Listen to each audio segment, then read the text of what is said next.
Hello student, हम लोग पिछले क्लास में बात कर रहे थे एनपीएच, नॉन परफॉर्मेंस एसेट्स की बात चल रही थी।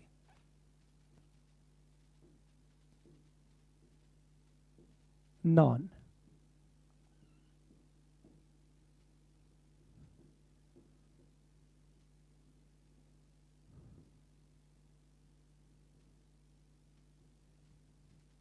मतलब गैर निष्पादनकारी परिसंपत्ति।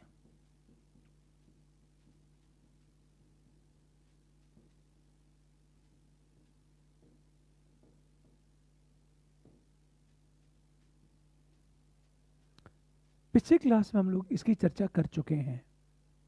एक बात मैं बताना चाहता हूं आपको कि मैं हर 10-15 मिनट पर मैं कुछ क्वेश्चन बताऊंगा कि यूपीएससी में किस तरह के प्रश्न पूछे जाते हैं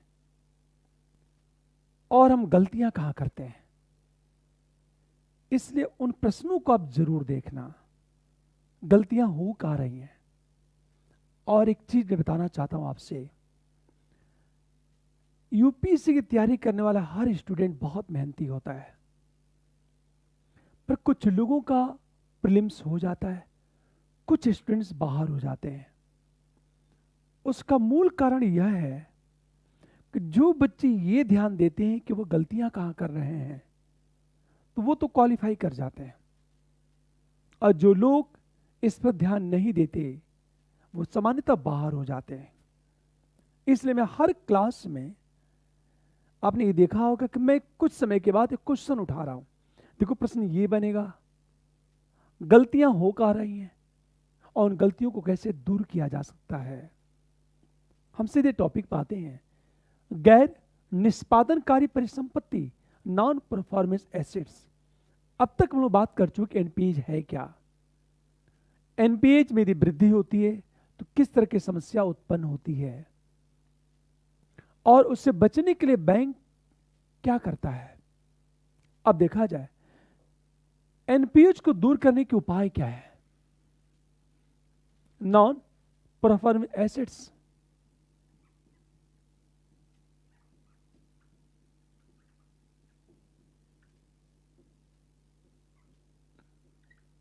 हम उपाय की बात करें, सबसे पहले बात करें हम लोग, नरसिम्हन समिति का गठन हुआ था।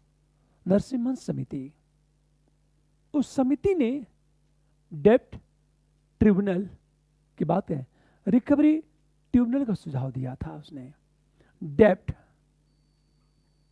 रिकवरी ट्रिब्यूनल, ऋण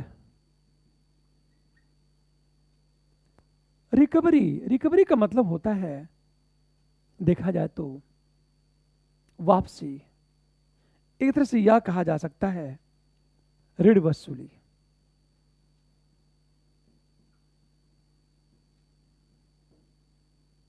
ट्रिब्यूनल, पहली बात, लगभग 33 ट्रिब्यूनल का गठन किया गया और उसके विरुद्ध अपील करने के लिए 5 अपीली न्यायाधिकरण का गठन किया गया था। पहली चीज। हम दूसरी चीज बात करें, सरफेसी अधिनियम लाया गया।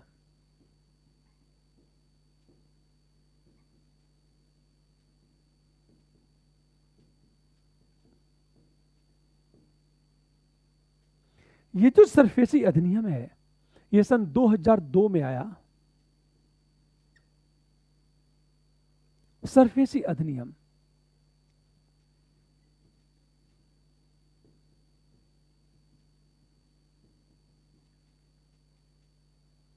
की हम बात करें, एक्ट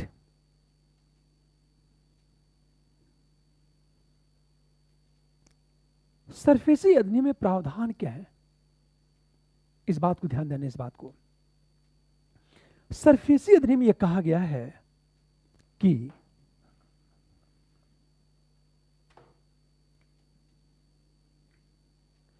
एनपीएच की स्थिति में 75% कर्ज देने वाले बैंक या वित्तीय संस्था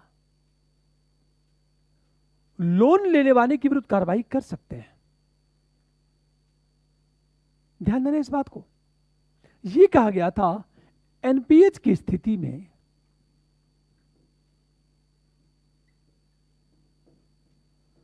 75% तक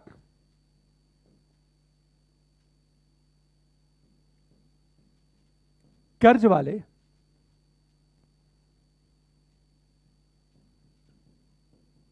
देने वाले बैंक या वित्तीय संस्था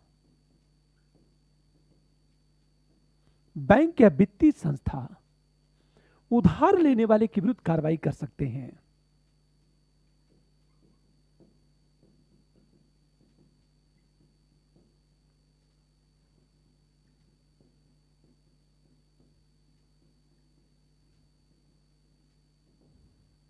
ध्यान देना इस बात को।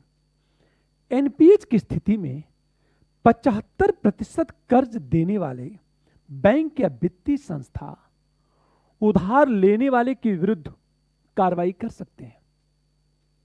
इसका अर्थ यह है, मान ले जाए ए नामक कोई कंपनी है, ए नामक कंपनी है, इस पर किसी बैंक का उधार है, मान लो एसबीआई का उधार है, और इसका जो एनपीएच है लगभग, ध्यान दो, एनपीएच की स्थिति में इसने इसको उधार दिया है, वो 75% इसको उधार दिया है, वो पैसा एनपीएच में चला गया, तो एसबीआई क्या करेगी? ए के विरुद्ध कार्रवाई कर सकती है। अब एक प्रश्न, जब कार्रवाई होगी तो कार्रवाई होगी कैसे? तो क्या प्रावधान है सरफेसी अधिनियम में? 60 दिन के अंदर ऋण चुकाने के लिए डिफॉल्ट की नोटिस जारी कर सकते हैं। अंदर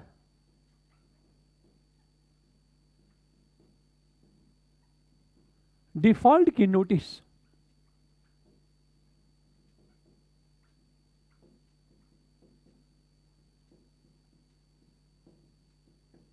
पहली चीज, वो डिफॉल्ट की नोटिस जारी कर सकते हैं, टाइम है 60 दिन के अंदर। दूसरा क्या है कि उधार लेने वाले के विरुद्ध कार्रवाई कर सकते हैं।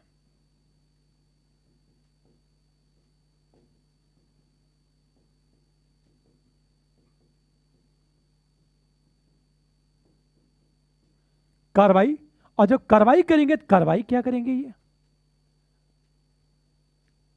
हमेशा ध्यान दो, जमानत के रूप में जो कुछ भी रखा गया हो, जमानत को जब्त कर सकते हैं।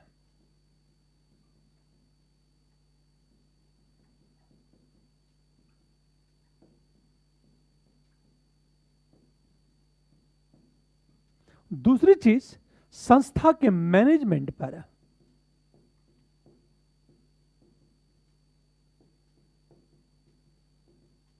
नियंत्रण, और तीसरी चीज,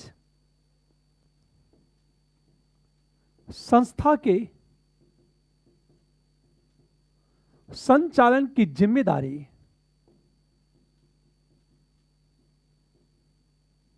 किसी को सौंप सकते हैं। ध्यान देने इस बात को। सरफेसी अधिनियम में क्या प्रावधान है? एनपीएच को, यह एनपीएच की समस्या का समाधान करने के लिए यह अधिनियम लाया गया। इसमें प्रावधान क्या था? एनपीएच नॉन परफॉर्मेंस एसेट्स की स्थिति में 75% कर्ज देने वाले बैंक या वित्तीय संस्था उधार लेने वाले के विरुद्ध कार्रवाई कर सकते हैं। अब किस तरह की कार्रवाई होगी तो यहां चर्चा की गई है। 60 दिन के अंदर उधार चुकाने के लिए डिफॉल्ट की नोटिस जारी कर सकते हैं। डिफॉल्ट। नंबर बी, पहली चीज, उधार लेने वाले के विरुद्ध कार्रवाई कर सकते हैं। अब किस तरह की कार्रवाई होगी? कंपनी ने उधार लेने के लिए बैंक के पास जो कुछ भी जमानत के रूप में रखा है, गिरवी के रूप में रखा है, उसे जब्त कर सकता है बैंक। पहली बात। नंबर 2, संस्था के मैनेजमेंट पर नियंत्रण स्थापित कर सकता है। और तीसरी चीज, संस्था के संचालन की जिम्मेदारी किसी को सौंप सकती है। जैसे एग्जांपल लें, मान लिया जाए माल्या की कोई कंपनी है या कोई भी ए नामक कंपनी हो,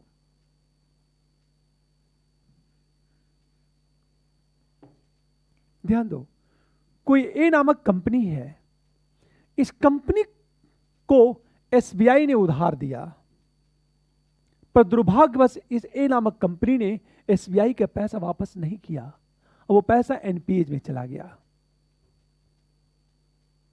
तो एसबीआई इस अधिनियम के तहत इसके विरुद्ध कार्रवाई करेगी। और कार्रवाई क्या करेगी? पहले तो वार्निंग देगी कि आप 60 दिन के अंदर पैसा वापस करो, अन्यथा मैं डिफॉल्टर घोषित कर दूंगा। दूसरी चीज, उधार लेने वाले के विरुद्ध कार्रवाई कर सकती है एसबीआई। ये एसबीआई एक के विरुद्ध कार्रवाई कर सकती है। तो क्या कार्रवाई करेगी कि ए नामक कंपनी ने एसबीआई से उधार लेने के लिए जो कुछ भी गिरवी रखा था एसबीआई जब्त कर सकती है। दूसरी चीज, ये क्या करेगी? एसबीआई संस्था पर नियंत्रण स्थापित करेगी, मतलब ए नामक कंपनी पे इसका नियंत्रण हो जाएगा। और तीसरी चीज, ए नामक कंपनी के संचालन की जिम्मेदारी एसबीआई किसी और को दे सकती है।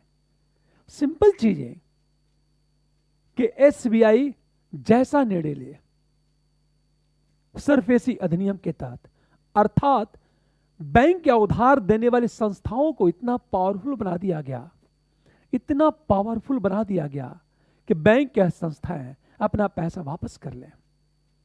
इसमें एक शब्द है डिफॉल्ट। ध्यान देना इस बात को। जब हम डिफॉल्ट की बात करते हैं तो एक प्रश्न उठा कि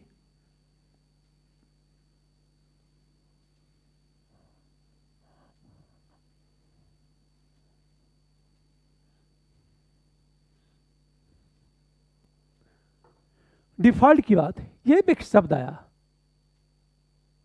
विलफुल डिफॉल्टर।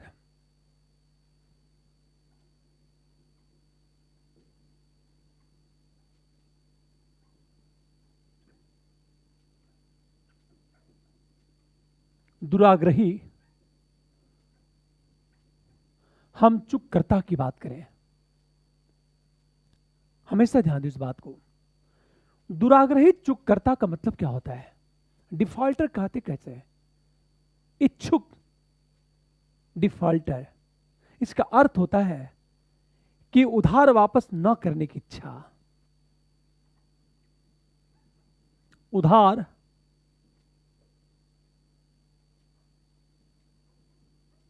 वापस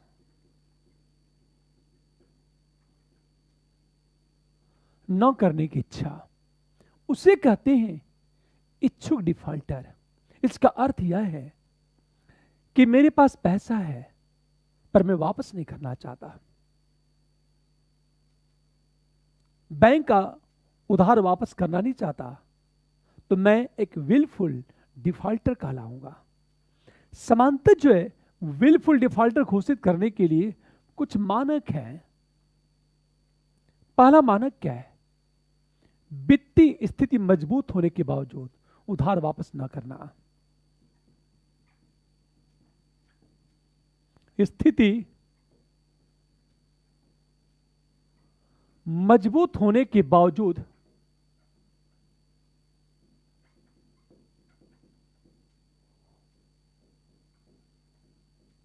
उधार वापस न करना, पहली चीज। दूसरी चीज, निर्धारित क्षेत्र के लिए लिए गए पैसे को दूसरे क्षेत्र में लगा देना।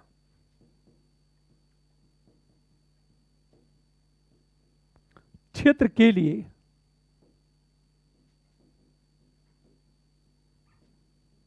उधार को दूसरे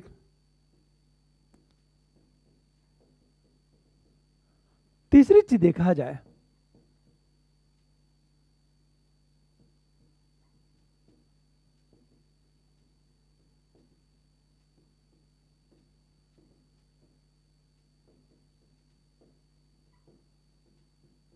ट्रांसफर करना। और चौथी चीज, जिसकी एवज में उधार ली गई है उस संस्था को बेच देना।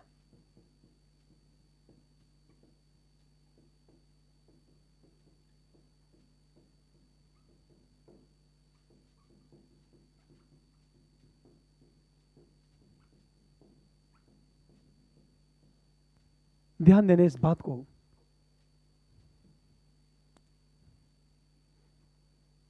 सरफेसी अधिनियम के तहत जब डिफॉल्टर की बात की गई थी तो एक नया शब्द आया, विलफुल डिफॉल्टर। क्या होता है?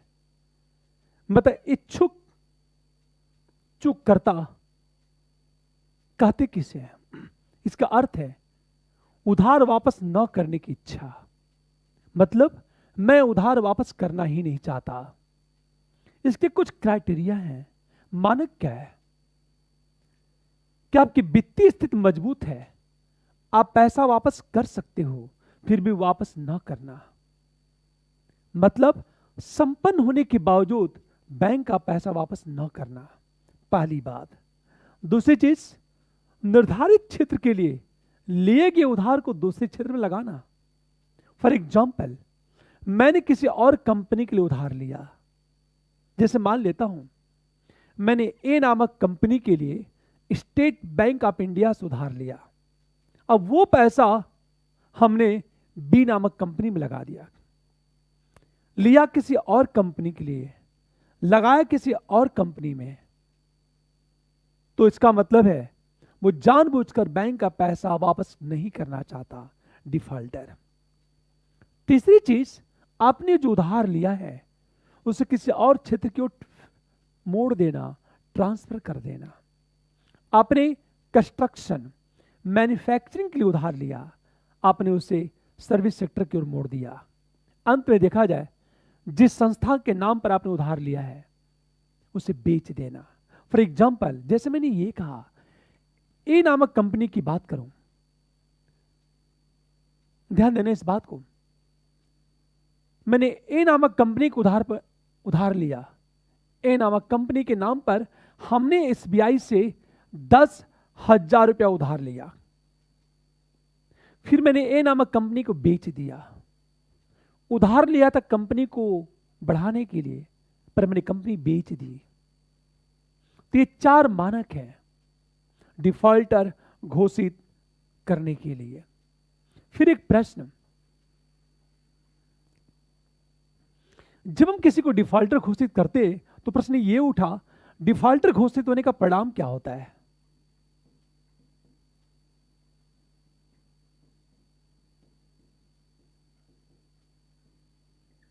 जैसे किसी को यदि डिफॉल्टर घोषित कर दिया गया तो उसका परिणाम क्या होगा?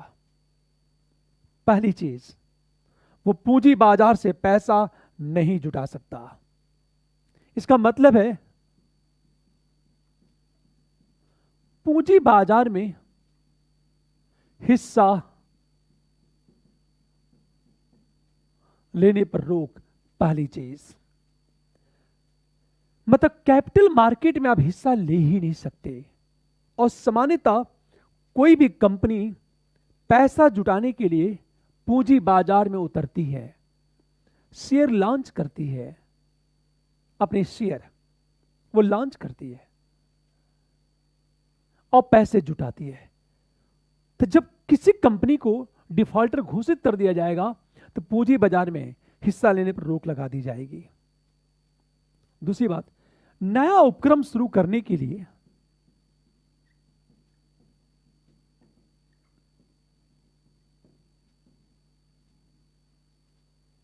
बैंक या वित्तीय संस्था से 5 वर्ष तक ऋण लेने पर रोक। बैंक या वित्तीय संस्था से 5 वर्ष तक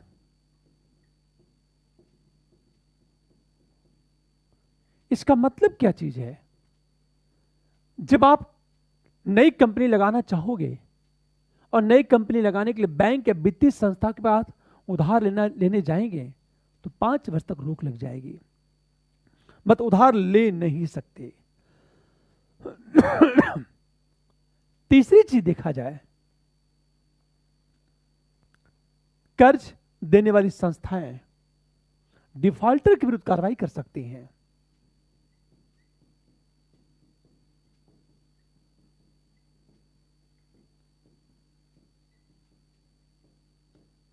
डिफॉल्टर के विरुद्ध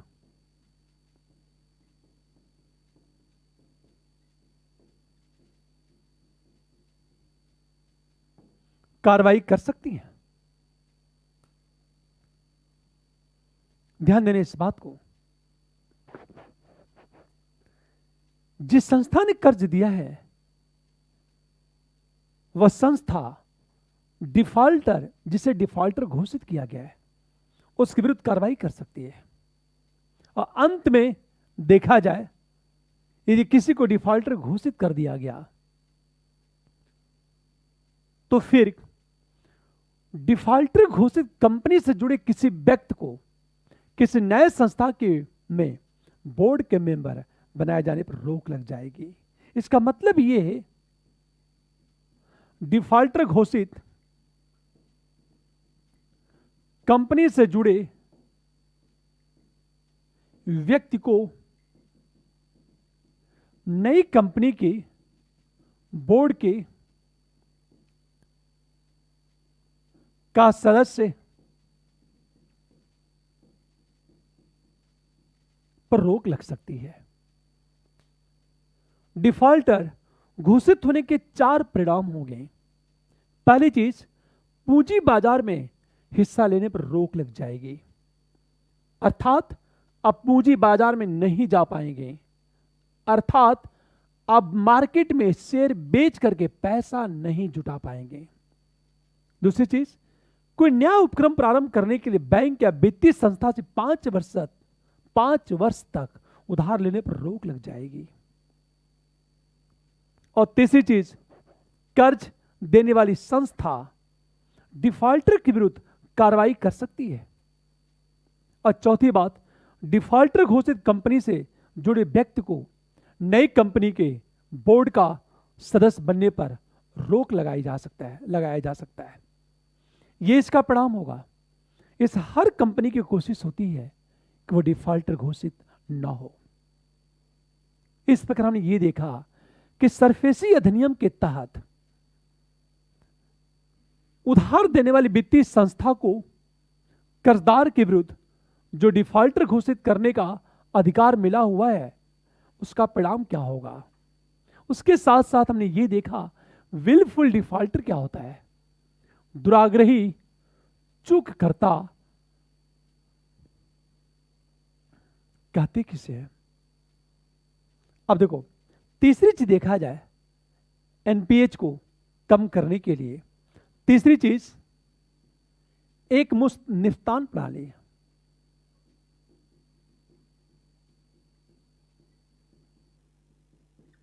वन टाइम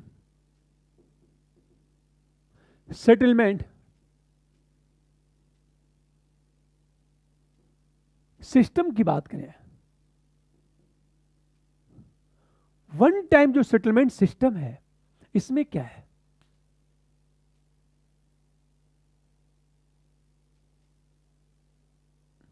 ध्यान से सुनो इस बात को। वन टाइम सेटलमेंट सिस्टम है क्या, एक मुश्त निपटान प्रणाली है क्या। सिंपल चीजें। होता क्या है, मान लिया जाए ए नामक कंपनी है, यह कर्जदार है, ये एसबीआई है, मान लो बैंक है।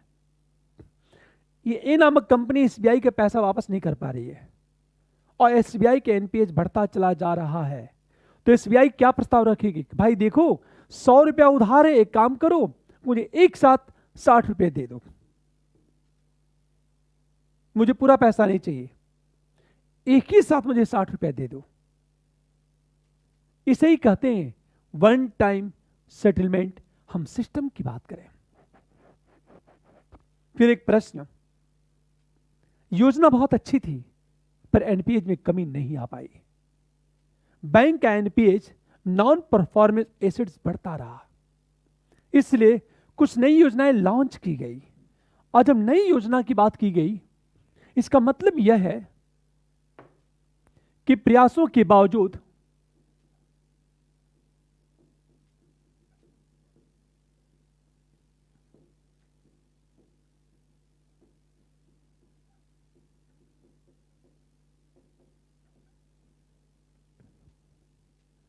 इसलिए कुछ नई योजनाएं लॉन्च की गई।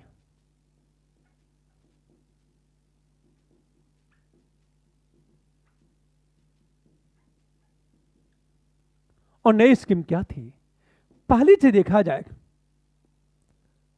कहा गया 5/25 पुनर्वित्त स्कीम की बात करें हम लोग, रिफाइनेंस स्कीम की बात करें हम लोग।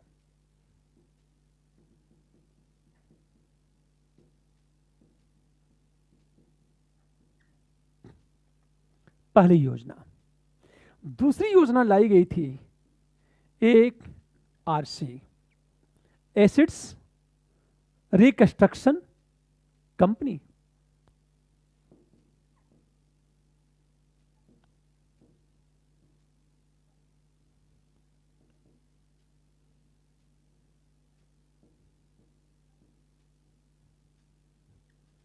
तीसरी जो योजना लाई गई थी एस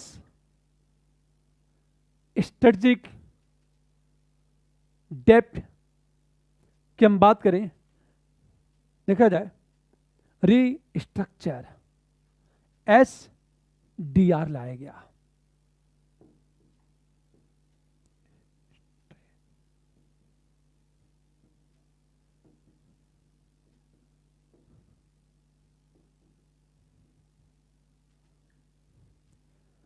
रणनीतिक ऋण पुनर्संरचना, इसको ध्यान से देखो इस बात को। यह स्कीम लॉन्च की गई, 5/25 पुनर्वित्त स्कीम लॉन्च की, रिफाइनेंस स्कीम लॉन्च की गई। इसमें क्या था?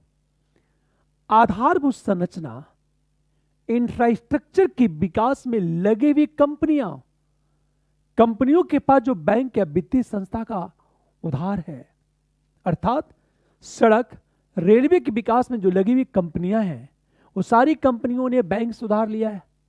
अब वो कंपनी बैंक का पैसा वापस नहीं कर पा रही है, तब तो बैंक का पैसा एनपीएच में चला जाएगा, बैंक का एनपीएच बढ़ जाएगा। तो इंफ्रास्ट्रक्चर के विकास में लगी हुई कंपनियों के लिए स्कीम लाई गई और यह कहा गया कि ऋण को वापस करने की सीमा 25 वर्ष तक कर दी जाए। पैसा वापस करने की समय सीमा 25 वर्ष तक बढ़ा दी जाए। और दूसरी चीज, प्रत्येक 5 वर्ष पर ब्याज दर को समायोजित किया जाए। ध्यान देना इस बात को। इसमें क्या लाया गया कि उधार वापस करने की समय सीमा 25 वर्ष तक बढ़ा दी जाए और प्रत्येक 5 वर्ष पर ब्याज को एडजस्ट किया जाए। ब्याज का मतलब ब्याज दर, इंटरेस्ट रेट को एडजस्ट किया जाए। पहली बात। एआरसी एसेट्स रिकंस्ट्रक्शन कंपनी की बात करें, इसमें क्या प्रावधान था? इसमें यह कहा गया था कि रिकंस्ट्रक्शन हम कंपनी की बात करें, इसमें देखो क्या था स्कीम, कैसे एनपीएच को कम किया जाएगा। ध्यान देना इस बात को। इसमें व्यवस्था की गई थी कि मान लिया जाए एसबीआई है, एसबीआई का ए नामक कंपनी पर उधार है 10,000 करोड़ रुपया।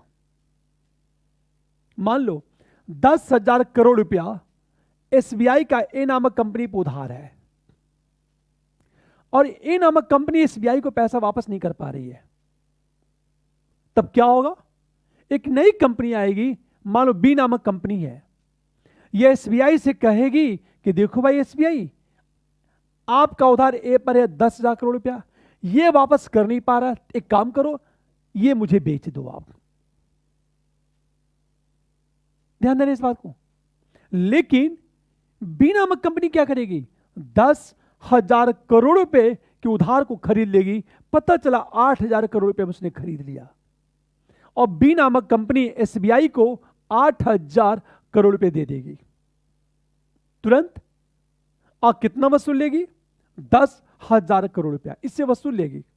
आप टेंशन इसका बी नामक कंपनी का, टेंशन बी नामक कंपनी का है कि ए नामक कंपनी से पैसा कैसे वापस लेती है। अब एक चीज सोचो, एसबीआई को फायदा हुआ कि कुछ तो पैसा निकल गया, जहां पूरा पैसा डूबने वाला था कुछ तो निकला पैसा। अगला प्रश्न, इसी क्या फायदा होगा? इसे यह फायदा होगा कि 10,000 करोड़ रुपए से वसूल लेगी। दोनों का गैप कितना हो गया अंतर? 2,000 करोड़ रुपया।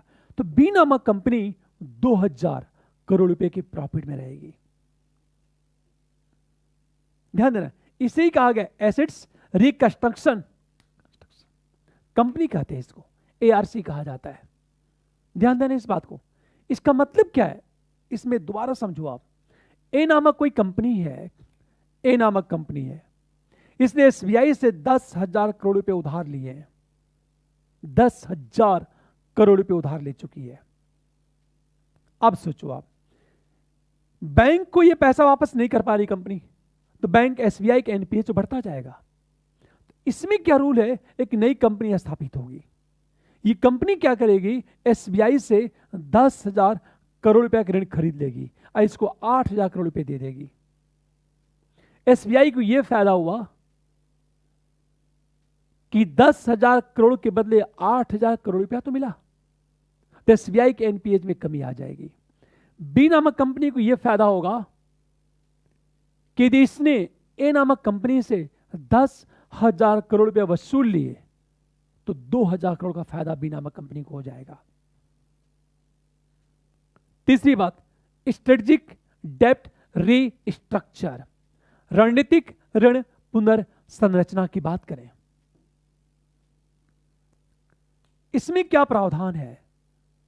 ध्यान समझे इस बात को। इसमें रूल क्या है? मान लिया जाए ए नामक कोई कंपनी है, इसने क्या किया, एसबीआई से उधार ले लिया। ए नामक कंपनी को एसबीआई से उधार मिल गया है, मान लो, और ए नामक कंपनी एसबीआई को पैसा वापस नहीं कर पा रही है, तो एसबीआई के एनपीए बढ़ जाएगा। तो इसमें रूल यह है कि जितना ऋण है उसका लगभग 51% शेयर में कन्वर्ट कर दिया जाएगा। शेयर में, ध्यान दो, कुल उधारियों का 51% शेयर इक्विटी में कन्वर्ट कर दिया जाएगा और इसे बाजार में बेच दिया जाएगा। बाजार में बेचने के बाद जो पैसा मिलेगा वह एसबीआई को चला जाएगा। लेकिन फिर ध्यान दें इस बात को, इसमें क्या होता है, मान ली ए नामक कंपनी है, इसने एसबीआई से उधार लिया है, ए नामक कंपनी एसबीआई को पैसे वापस नहीं कर पा रही है। इसमें क्या रूल यह है कि ये ऋण को क्या करेगी, ऋण के लगभग 51% भाग को शेयर में कन्वर्ट कर देगी और शेयर को बेच देगी वो। अब बैंक अपना पैसा ले लेगा। एआरसी में क्या है, शेयर में कन्वर्ट नहीं करेगी बल्कि किसी कंपनी को बेच देगी उधारियां, और ये कहेगी भाई मुझे 8,000 करोड़ रुपए वापस कर दो, तुम 10,000 करोड़ रुपए वसूल लो, ये तुम्हारा है। इसे कहते हैं एसडीआर, स्ट्रेटेजिक डेप्ट रीस्ट्रक्चर कहा जाता है इसे। अब एक प्रश्न, एनपीएज को कम करने के लगातार प्रयास चल रहे थे, पर दुर्भाग्य था कि एनपीएज में कमी नहीं आ पा रही थी। अब हुआ क्या, लाख प्रयास के बावजूद कमी नहीं आ पाई, तो सरकार ने क्या किया, एक संस्था का गठन किया, एजेंसी का गठन किया, जो उन बड़ी कंपनियों के विरुद्ध कार्रवाई करेगी जिन पर बैंक या वित्तीय संस्था का उधार है। अक्सर आपने देखा होगा, विशेषकर भारत में बैंक के बड़े बड़े जो उधार लेने वाले लोग हैं वो देश छोड़कर भाग रहे हैं। कई हजार करोड़ उधार ले चुके हैं और छोड़कर भाग रहे हैं। अब सोचो जरा, तो बैंक का एनपीए बढ़ना तय है। ये समस्या का समाधान करने के लिए 2017 में पारा का गठन किया गया, पब्लिक एसेट्स रिहैबिलिटेशन एजेंसी।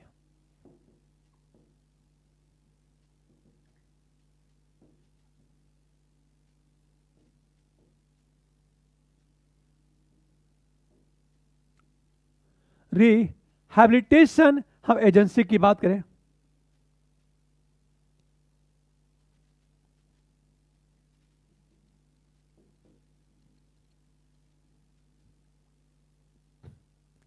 इसका काम यह है कि दबावग्रस्त संपत्ति की बात करें, उन समस्याओं का समाधान करना। पर दुर्भाग्य क्या है? दुर्भाग्य यह है कि बैंक के एनपीएज में कमी नहीं आ पा रही है। इसलिए 2018-19 की बात करें,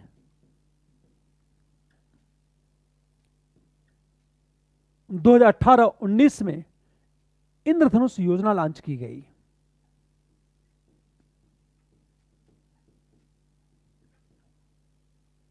इंद्रधनुष योजना लॉन्च की गई और ध्यान देना, इसमें क्या हुआ, लगभग 70,000 करोड़ रुपया बैंकों को देने की बात की गई ताकि बैंक एनपीएज के दबाव से बच सके। योजना पर प्रश्न यह उठता है, क्या 70 या 71,000 करोड़ रुपए दे देने मात्र से एनपीएज की समस्या का समाधान हो पाएगा? देखा जाता है नहीं, और एनपीएज लगातार बैंकों को कमजोर करता चला जाएगा। दूसरी चीज, आज वैश्वीकरण के युग में बैंकिंग क्षेत्र में प्रतिस्पर्धा लगातार बढ़ती चली जा रही है, कंपटीशन बढ़ रहा है, और बढ़ती प्रतिस्पर्धा के दौर में बैंक का बढ़ता एनपीएज बैंक के लिए घातक है। और इस वैश्विक प्रतिस्पर्धा के युग में बैंक को मजबूत करना जरूरी है। इसलिए बैंक के विलय के संबंध में कुछ निर्णय लिए गए। अब एक प्रश्न,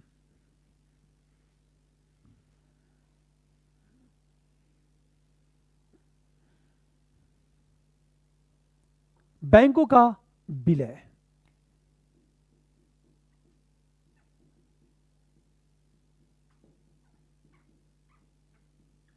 विलय का मतलब मर्ज कर देना, एक से अधिक बैंकों को आपस में मर्ज कर देना ही बैंक का विलय कहलाता है। अब एक प्रश्न, जब हम बैंक के विलय की बात करेंगे कि बैंक को आपस में मर्ज किया जाए, तो आरबीआई ने कुछ गाइडलाइन डिसाइड की है।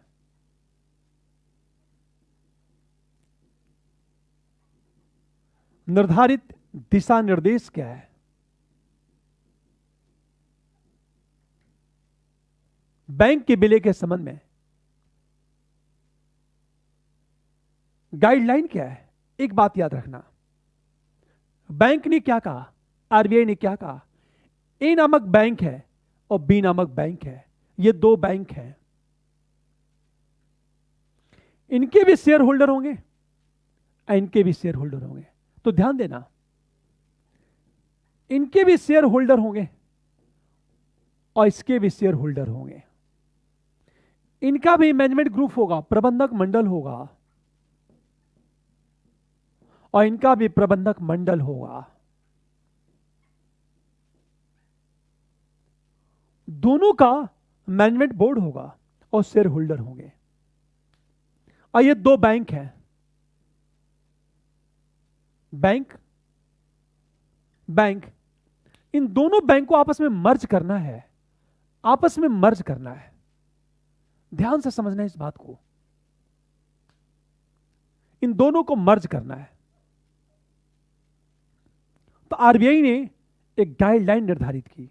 गाइडलाइन क्या है कि जब दोनों को मर्ज करोगे तो दोनों के जो शेयर होल्डर हैं, शेयर होल्डर का 2/3 शेयर होल्डर की अनुमति चाहिए। पूरी बात ध्यान देना, जब इन दोनों बैंक को आपस में मर्ज करेंगे तो इसके भी 2/3 शेयर होल्डर और इसके भी 2/3 शेयर होल्डर, क्योंकि प्रत्येक बैंक के शेयर होल्डर हैं। ए नामक बैंक के 2/3 शेयर होल्डर और बी नामक बैंक के 2/3 शेयर होल्डर की अनुमति से इन दोनों बैंक को आपस में मर्ज किया जाएगा। मान लिया जाए इसके 2/3 शेयर होल्डर मर्ज करना चाहते हैं पर इसके नहीं चाहते, तो मर्ज नहीं हो पाएगा। पहली चीज, इसका अर्थ क्या चीज है? दोनों बैंकों के 2/3, दोनों बैंक के जो शेयर होल्डर हैं उनके 2/3 शेयर होल्डर की अनुमति चाहिए, पहली चीज। नंबर 2, ये बैंक का जो प्रबंधक मंडल है इसका भी प्रबंधक मंडल है, इनका भी मैनेजमेंट बोर्ड होगा, इनका भी मैनेजमेंट बोर्ड है। तो आरबीआई ने क्या कहा? दोनों बैंकों के प्रबंधक मंडल के 2/3 सदस्यों की सहमति चाहिए, 2/3 सदस्यों की सहमति। शेयर होल्डर के तो 2/3 चाहिए ही, प्रबंधक मंडल के भी 2/3 सदस्यों की सहमति चाहिए। और तीसरी चीज, आरबीआई की भी सहमति चाहिए।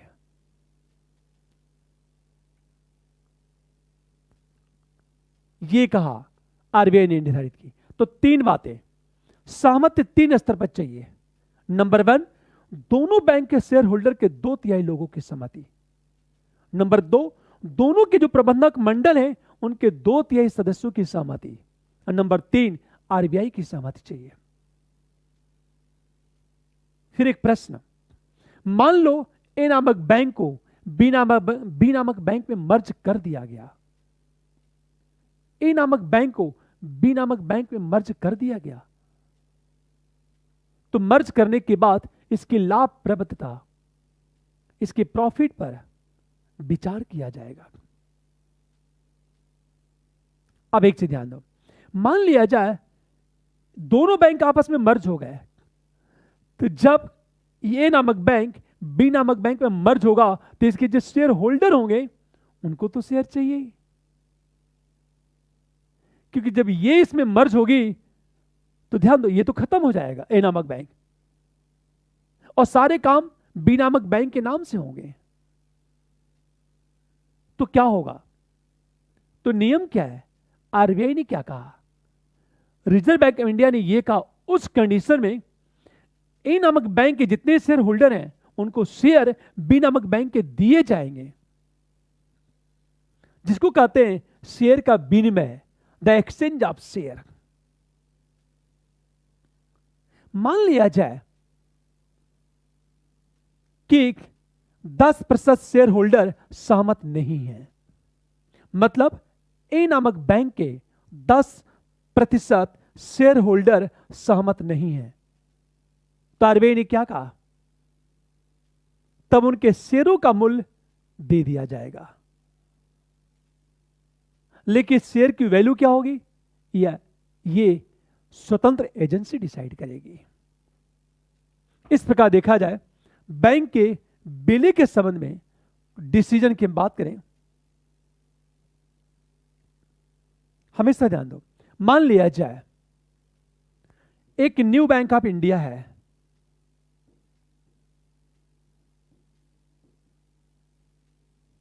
और दूसरा पीएनबी है। न्यू बैंक ऑफ इंडिया को पीएनबी में मर्ज किया गया, तो आरबीआई ने क्या कहा? जब न्यू बैंक ऑफ इंडिया को पीएनबी में मर्ज किया जाएगा तो दोनों के शेयर होल्डर के 2/3 लोगों की सहमति जरूरी है। इसके भी 2/3 शेयर होल्डर है, इनके भी 2/3 शेयर होल्डर की सहमति, अनुमति जरूरी है। नंबर 2, दोनों के जो प्रबंधक मंडल हैं उनके 2/3 सदस्यों की सहमति जरूरी है। तीसरी बात, आरबीआई की भी सहमति जरूरी है। चौथी बात, जब ये बैंक पीएनबी में मर्ज होगा तो इसके जो शेयर होल्डर होंगे उनको पीएनबी के शेयर मिलना चाहिए। तो फिर न्यू बैंक ऑफ इंडिया के कितने शेयर के बराबर 1 शेयर पीएनबी का दिया जाएगा? यह भी निर्धारित होगा। और इसके लिए क्या होगा, चीज एक ऐसी एजेंसी गठित होगी जिस बात का मूल्यांकन करेगी कि न्यू बैंक ऑफ इंडिया के कितने शेयर के बराबर एक शेयर पीएनबी का दिया जाए, जिसको कहते हैं शेयर का विनिमय। अंत में देखा जाए, मान लिया जाए न्यू बैंक ऑफ इंडिया के 10% शेयर होल्डर नहीं चाहते कि पीएनबी में मर्ज हो ये बैंक, तो आरबीआई ने क्या कहा कि इन्हें शेयर का मूल्य दे दिया जाएगा। मूल्य क्या होगा, आरबीआई द्वारा निर्धारित दिशा निर्देश के अनुरूप होगा। अब एक चीज सोचो जरा, इतनी बातें, फिर एक प्रश्न उठा, जब बैंक को मर्ज किया जाएगा, जब बैंक को हम मर्ज करेंगे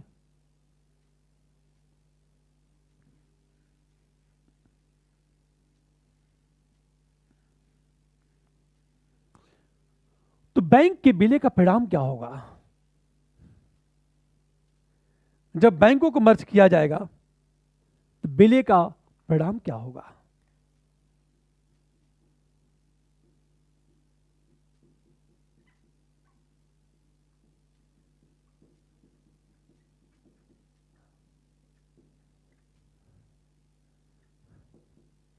एक चीज सोचो, मान लेते दो बैंक है ए और बी, खुद ही ध्यान देना इस बात को, ए और बी ये दो बैंक हैं, दोनों मर्ज हो गए तो क्या होगा बताओ। इन दोनों की जो ऑपरेटिंग कॉस्ट है, परिचालन लागत, वो कम हो जाएगी। फॉर एग्जाम्पल इसको इस तरह समझो, कोई ए नामक व्यक्ति है और कोई बी नामक व्यक्ति है,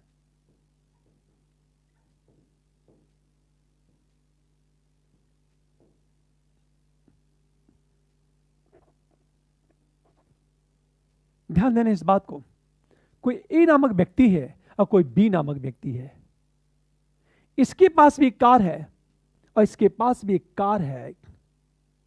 दोनों ने आपस में समझौता कर लिया कि हम दोनों का वर्किंग प्लेस एक ही जगह है, तो हम अलग अलग कार से क्यों यात्रा करें, एक ही कार में हम दोनों यात्रा कर लें। एक ही कार की बात की गई। अब बताओ, एक कार में जो डीजल का खर्च होता है वो बचा, ड्राइवर का खर्च बचा, मेंटेनेंस चार्ज बच गया, आ रही बात है, तो दोनों को लाभ हुआ। उसी तरह जब दो बैंक को आपस में मर्ज किया जाता है तो इनकी जो परिचालन लागत है, ऑपरेटिंग जो कास्ट है, वो कम हो जाती है।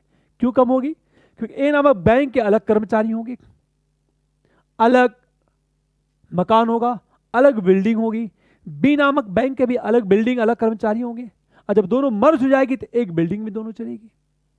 कर्मचारियों की संख्या क्या हो सकता कम हो जाए, ऑपरेटिंग कास्ट कम हो जाएगा। पहली चीज, इसका मतलब है बैंक की परिचालन लागत में कमी आ जाएगी।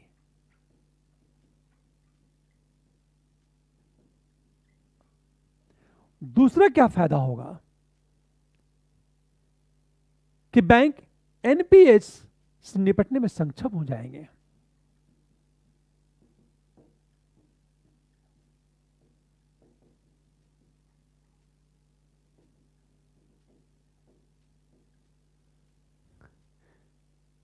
और तीसरी चीज देखा जाए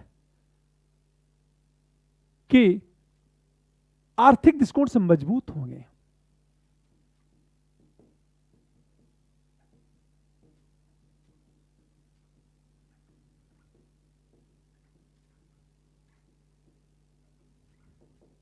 अब एक चीज सोचो, जब बैंक आर्थिक दृष्टिकोण से मजबूत होंगे तो स्वाभाविक है ये जो ग्लोबल कंपटीशन है, ये जो वैश्विक प्रतिस्पर्धा है, उसका सामना बैंक बहुत अच्छी तरह करने में सक्षम हो जाएंगे।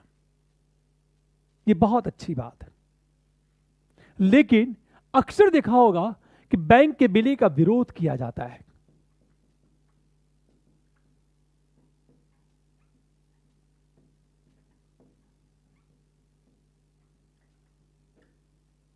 आखिर बैंक के विलय का विरोध क्यों किया जाता है, क्या कारण है बैंक के विलय का विरोध करने का।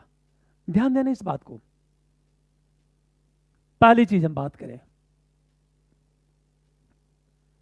एक चीज ध्यान देना इस बात को, दो बैंक को मर्ज करोगे तो हो सकता है एक बैंक फायदे में चल रही हो, दूसरा बैंक घाटे में चल रही हो। तो घाटे में चलने वाली बैंक को फायदे में चलने वाले बैंक में मर्ज करोगे तो फायदे में चलने वाली बैंक भी हो सकता है घाटे में चली जाए। हमेशा ध्यान दें इस बात को, पहली प्रॉब्लम क्रिएट होगी, इससे विरोध किया जा रहा है। दूसरी चीज, हर बैंक का वर्क कल्चर अलग अलग होता है। हो सकता है, मैंने कहा ए नामक बैंक और बी नामक बैंक, ये दो बैंक हैं, ये बैंक घाटे में जा रही है, ये बैंक फायदे में है। जब इस बैंक को इस बैंक में मर्ज करोगे तो हो सकता है इसके कारण ये भी घाटे में चली जाए। दूसरी चीज, इन दोनों बैंक का वर्क कल्चर अलग अलग है। जब दोनों का जो वर्क कल्चर अलग अलग है, अब क्या होगा बताओ। हो सकता है इसका वर्क कल्चर अलग है, इसका वर्क कल्चर अलग है, तो क्या होगा। हो सकता है जब मर्ज करोगे या कर्मचारी जब मर्ज होंगे तो आपस में ये एडजस्ट ना कर पाए, तो बैंक का जो वर्किंग कल्चर हो सकता है वो खराब हो जाए। तीसरी चीज, जब बैंक को मर्ज करोगे तो कर्मचारियों की छटनी होना तय है, ऐसे कर्मचारी इस बैंक के विलय का विरोध करते हैं। और चौथी बात, ए नामक बैंक ने तकनीक पर ज्यादा खर्च किया है, इंफ्रास्ट्रक्चर को डेवलप किया, बी नामक बैंक भी तकनीक और इंफ्रास्ट्रक्चर पर डेवलप किया है। जब ए नामक बैंक को बी नामक बैंक में जब मर्ज करोगे, ए नामक बैंक को जब बी नामक बैंक में आप मर्ज करेंगे तो स्वाभाविक ए ने जो इंफ्रास्ट्रक्चर पर खर्च किया है हो सकता है सब कुछ बेकार हो जाए। इसलिए बैंक के विलय का विरोध किया जाता है। लेकिन एक बात करना चाहता हूं मैं, विरोध भले ही किया जाए किंतु सरकार प्रतिबद्ध है बैंक के विलय के प्रति। क्यों? क्योंकि इससे एक तरफ बैंक एनपीएस से निपटने में सक्षम हो जाएंगे और दूसरी तरफ उनकी प्रतिस्पर्धी क्षमता में वृद्धि हो जाएगी। और आज वैश्विक बाजार में बैंक को प्रतिस्पर्धी होना अति आवश्यक है। हम लोग बात कर रहे थे ये बैंक का बिल है। अब एक चीज सोचो, प्रश्न कैसे पूछा जाता है और हम कहां कहां गलतियां करते हैं। प्रश्न ये, निम्न में से सत्य है।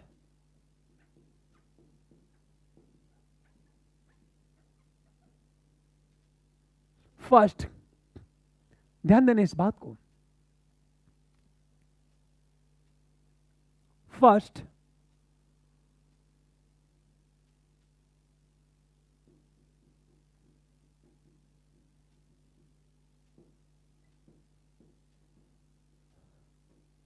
बैंक का एनपीएच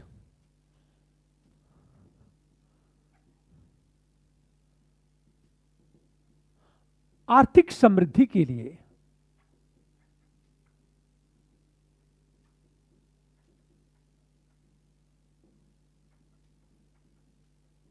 घातक हो सकता है।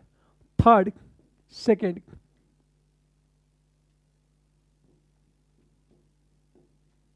सरफेसी अधिनियम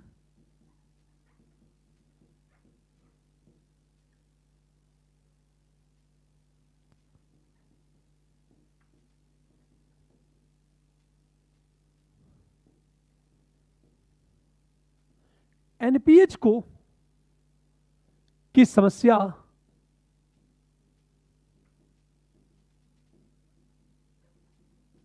के समाधान का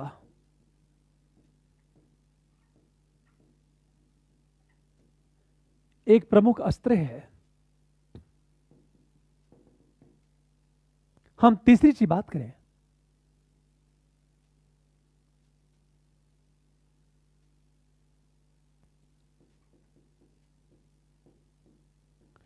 बैंक के विलय के संबंध में केवल आरबीआई की अनुमति आवश्यक है, केवल आरबीआई की अनुमति आवश्यक है।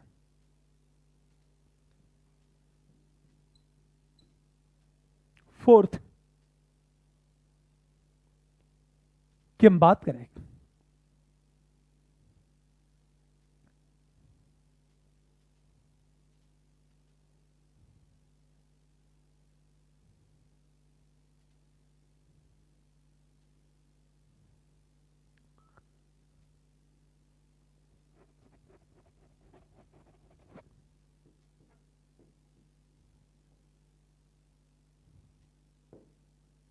बैंक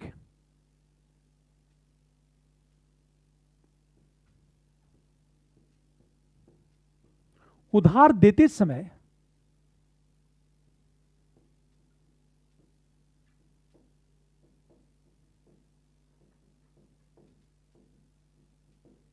केवल सुरक्षा पर ध्यान देते हैं। इस प्रश्न को देखो, बैंक का बढ़ता एनपीए आर्थिक समृद्धि के लिए घातक हो सकता है। यह स्टेटमेंट बिल्कुल सही है। सही क्यों है?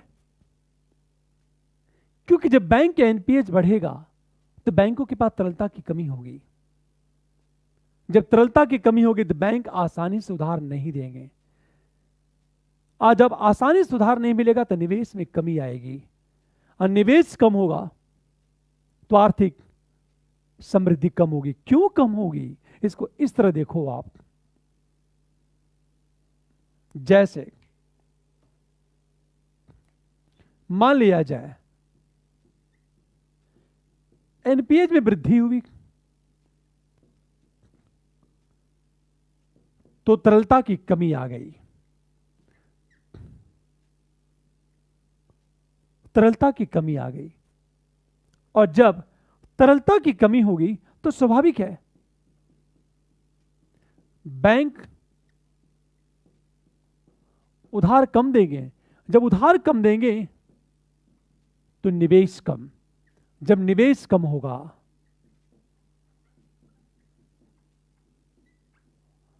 और जब औद्योगिकरण कम होगा तो आर्थिक समृद्धि कम।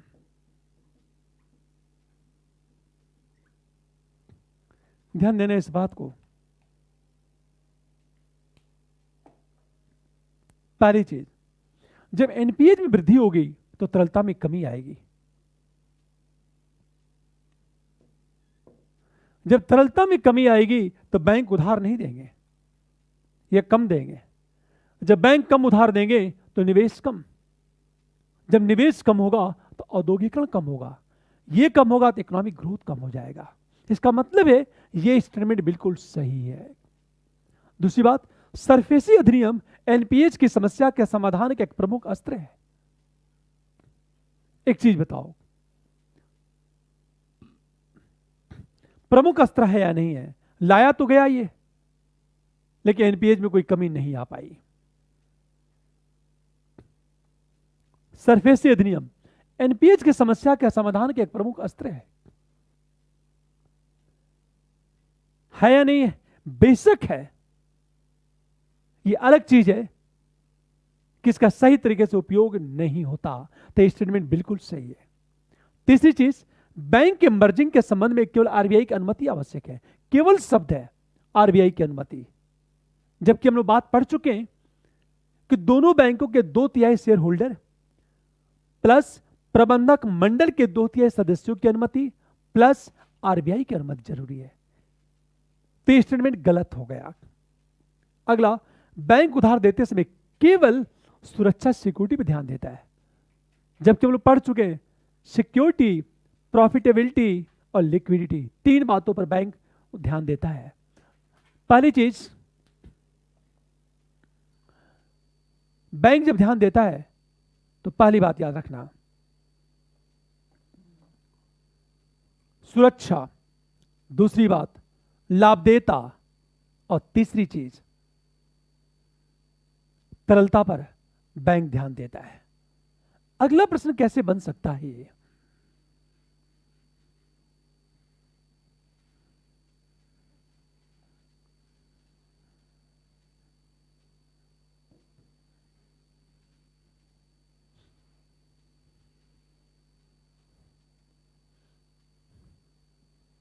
अगला प्रश्न बन सकता है, निम्न में से सत्य है।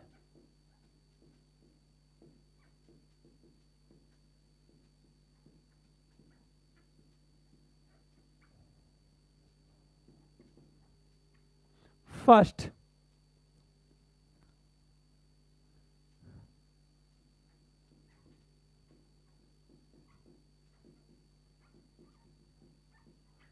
सरफेसी अधिनियम के तहत सभी बैंक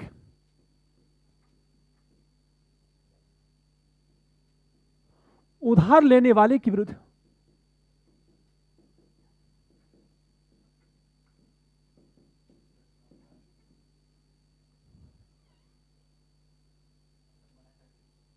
बड़ा करके, अच्छा, सरफेसी अधिनियम के तहत सभी बैंक उधार लेने वाले के विरुद्ध कार्रवाई कर सकते हैं। पहली चीज। दूसरी बात,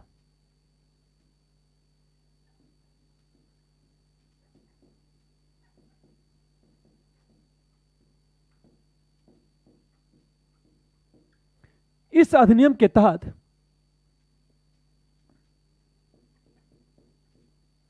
बैंक संस्था पर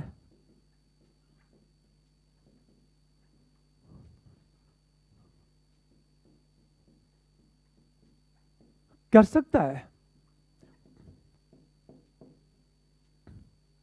हम थर्ड की बात करें,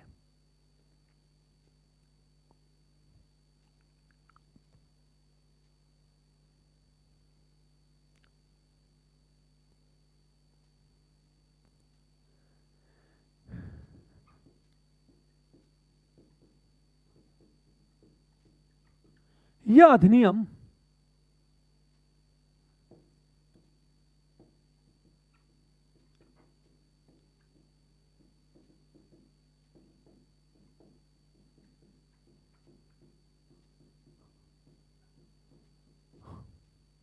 सफल रहा।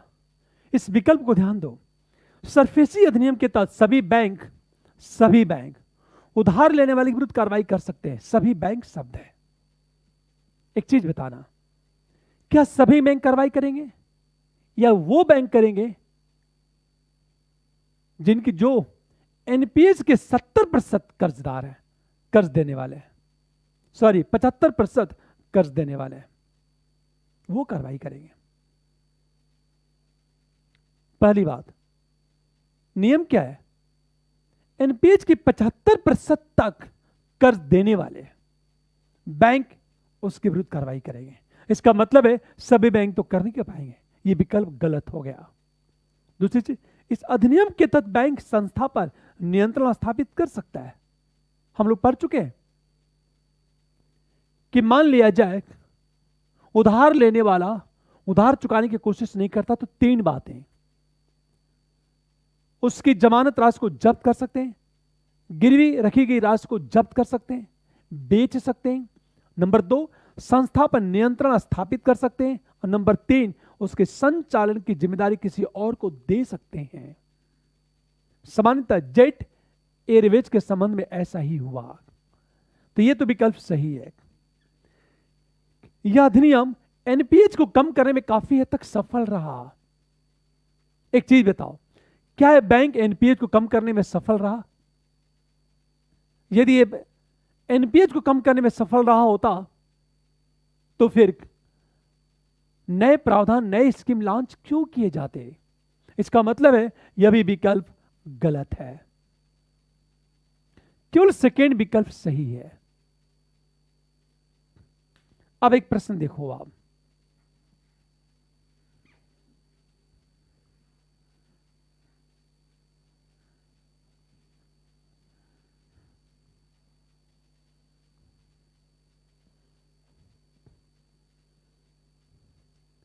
हमेशा ध्यान दो इस बात को।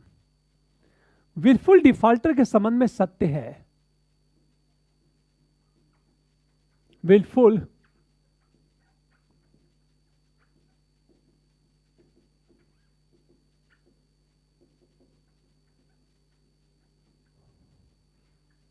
सत्य है।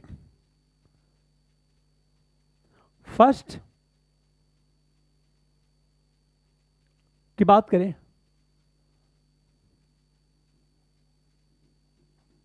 विलफुल डिफॉल्टर घोषित करने के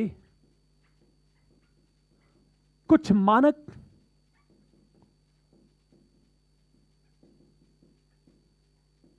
निर्धारित किए गए हैं।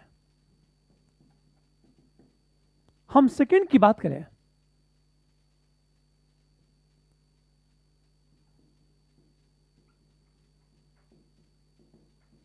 कंपनी पूंजी बाजार से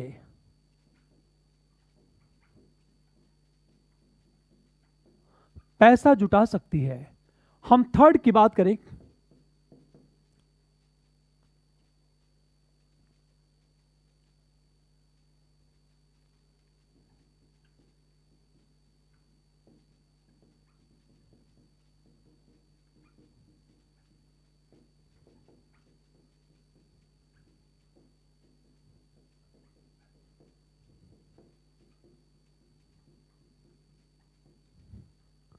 इस तीन विकल्प को देखो आप। विलफुल डिफॉल्टर घोषित करने के कुछ मानक निर्धारित किए गए हैं। कुछ मानक निर्धारित किए गए हैं। बेसिक मानक, पहला मानक क्या है? पहली चीज, पैसा होने के बावजूद उधार वापस न करना चाहता हो। नंबर 2, जिसके लिए उधार लिया उसमें पैसा न लगा करके किसी दूसरी कंपनी में पैसा लगा रहा है। और तीसरी चीज, जिस कंपनी के नाम पर उधार लिया उस कंपनी को बेच दिया हो, उसे कहते हैं विलफुल डिफॉल्टर। तो कुछ मानक निर्धारित किए गए, ये बिल्कुल सही है। दूसरी बात, डिफॉल्टर कंपनी पूंजी बाजार से पैसा जुटा सकती है। हम लोग पढ़ चुके हैं, जब किसी कंपनी को डिफॉल्टर घोषित कर दिया जाता है तो कुछ प्रतिबंध लग जाते हैं। पहला प्रतिबंध क्या है? पूंजी बाजार में प्रवेश नहीं कर सकती, अर्थात पैसा नहीं जुटा सकती। नंबर 2, नया उपक्रम शुरू करने के लिए अगले 5 वर्ष तक किसी बैंक या वित्तीय संस्था से उधार नहीं ले सकती। तीसरी चीज, कंपनी उसके विरुद्ध कार्रवाई कर सकती है, आपराधिक कार्रवाई भी कर सकती है, बैंक या वित्तीय संस्था डिफॉल्टर घोषित कंपनी के विरुद्ध। और चौथी बात, डिफॉल्टर कंपनी से जुड़ा हुआ कोई व्यक्ति किसी दूसरी कंपनी के बोर्ड का मेंबर बनने की कोशिश करता है तो बैंक या वित्तीय संस्था उस पर रोक लगा सकती है। तो ये तो विकल्प गलत हो गया, ये विकल्प सही हो गया। यूपीएससी में क्या होगा, जो प्रश्न पूछे जाते हैं सामान्यतः ऐसे ही प्रश्न पूछे जाएंगे, हम गलत कर बैठते हैं। एक चीज याद रखना, इस बात को देखा, ये बात हमेशा याद रखना है कि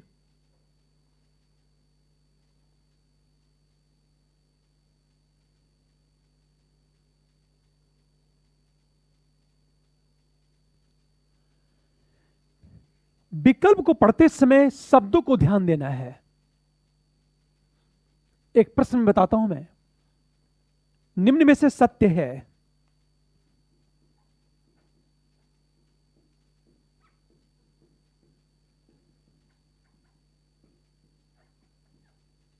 फर्स्ट, अपतटीय बैंक, ऑफशोर बैंक,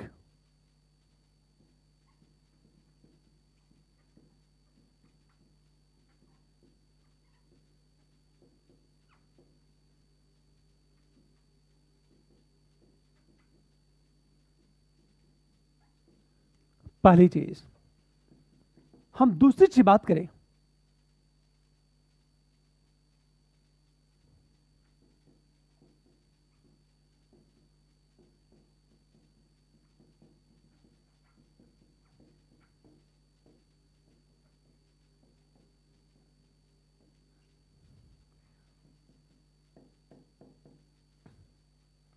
हम तीसरी चीज बात करें,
ध्यान देना इस बात को, निम्न में से सत्य है, ऑफशोर बैंक, अपतटीय बैंक अपने देश की मुद्रा में पैसे जमा करती हैं, अपने देश की मुद्रा में पैसे जमा करती हैं। यह सेंटेंस गलत है, बल्कि विदेशी मुद्रा में पैसा जमा करती हैं ऑफशोर बैंक। हम लोग पढ़ चुके हैं, जब कोई बैंक विदेशी मुद्रा में जमा स्वीकार करता है तो विदेशी मुद्रा में जो पैसे जमा किए जाते हैं उसे ऑफशोर बैंकिंग कहा जाता है, और उस बैंक को ऑफशोर बैंक, अपतटीय बैंक कहा जाता है। दूसरी, प्राथमिक क्षेत्र का निर्धारण आरबीआई करती है। जो प्राइमरी सेक्टर है, बेशक इसका निर्धारण तो आरबीआई ही करेगी, यह विकल्प तो सही है। तीसरी चीज, सभी सार्वजनिक बैंक, यूनिवर्सल बैंक राष्ट्रीयकृत बैंक होते हैं। यह सेंटेंस गलत है कि सही है? यह सेंटेंस गलत है। क्यों गलत है? हम लोग बात कर चुके थे, राष्ट्रीयकृत बैंक वो बैंक हैं जिनका राष्ट्रीयकरण 1969 और 1980 में हुआ था। 1969 और 1980 में जिन जिन बैंकों का राष्ट्रीयकरण हुआ उसे केवल राष्ट्रीयकृत बैंक कहा जाता है। पब्लिक बैंक अलग है, पब्लिक बैंक और नेशनलाइज्ड बैंक अलग है। तो सभी सार्वजनिक में राष्ट्रीयकृत बैंक होते, यह स्टेटमेंट गलत है। यह सच है कि सभी राष्ट्रीयकृत बैंक सार्वजनिक बैंक होते हैं, किंतु सभी सार्वजनिक बैंक राष्ट्रीयकृत बैंक नहीं होते। चौथी चीज, सभी बैंकों का राष्ट्रीयकरण सरकार की पहल पर हुआ, यह स्टेटमेंट गलत है। कुछ बैंकों का राष्ट्रीयकरण आरबीआई के पहल पर हुआ और कुछ बैंकों का राष्ट्रीयकरण सरकार के पहल पर हुआ। अगली चीज, बेस रेट का निर्धारण आरबीआई और बैंक मिलकर करते हैं। शब्द है मिलकर करते हैं, जबकि हम लोग पढ़ चुके हैं कि बेस रेट का निर्धारण बैंक स्वयं करता है। चूंकि हर बैंक की ऑपरेटिंग कॉस्ट, संचालन लागत अलग अलग है, इसे हर बैंक का बेस रेट भी अलग अलग होता है। तो यह स्टेटमेंट भी गलत हो गया। एक बात याद रखना है, वास्तव में देखा जाए तो यह विकल्प को थोड़ा सा ध्यान दे, हो सकता है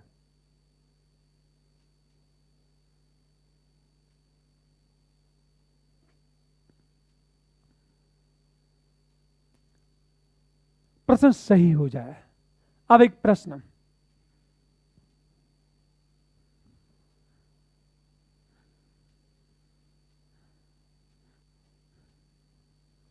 ध्यान देना इस बात को, सबसे बड़ी चीज,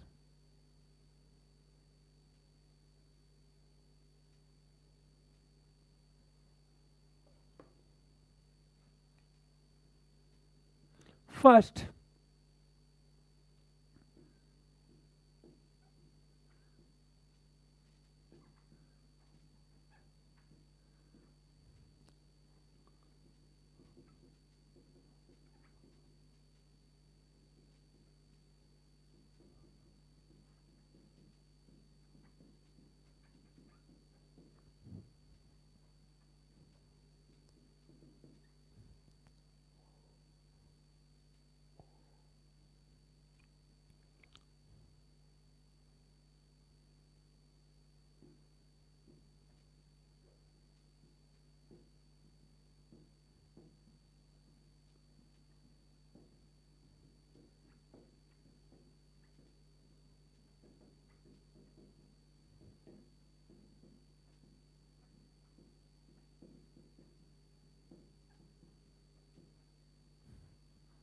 तीसरी चीज,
ध्यान देना, सत्य क्या है? एनपीए में वृद्धि का बड़ा कारण